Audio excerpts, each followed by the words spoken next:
What's happening, YouTube? In today's video, we're going to be performing the boot slide mod for the CV axles on your third generation Toyota Tacoma. This can also apply to the second generation Toyota Tacoma.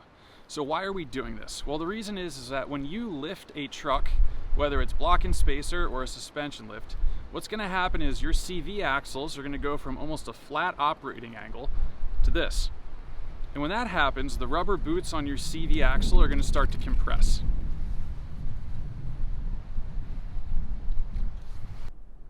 Okay, so let's take a look here at what I'm talking about.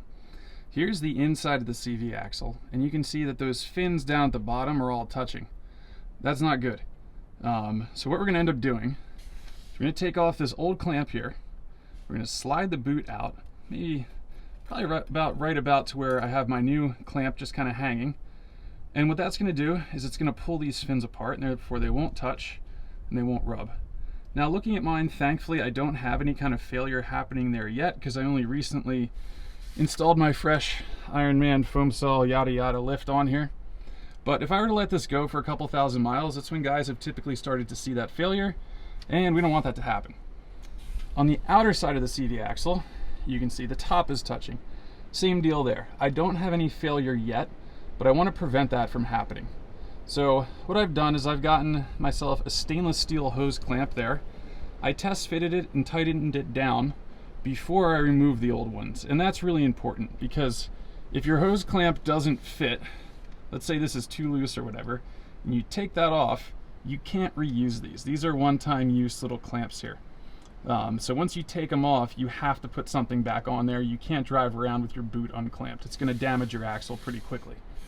So without further ado, we're going to unclamp that top one and then put the new hose clamp on and then do the same for the bottom.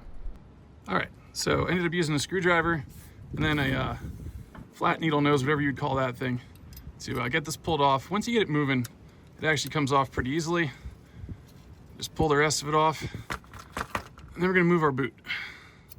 So you want to get it to the point here where these things aren't touching, and not much more than that because you still want to give this some range to move. Mine is pretty stuck on there. There is a little tab in here that this kind of sits in. So again, I'm probably going to need two hands to maneuver this.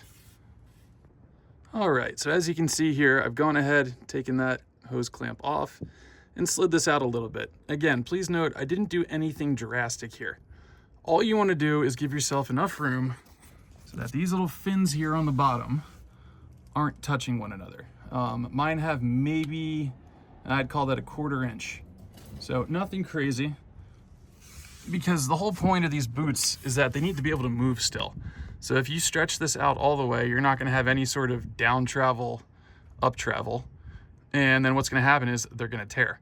So in total, I maybe moved the outside of the boot 1/2 inch. And that was enough to fix my issue. So I'm going to secure that hose clamp down and then come over here and do the outer CV. Well, thank you all so much for watching, and hopefully you have now completed the boot slide modification successfully on your lifted Toyota Tacoma. I will see you guys on the next, and as always, thank you and take care.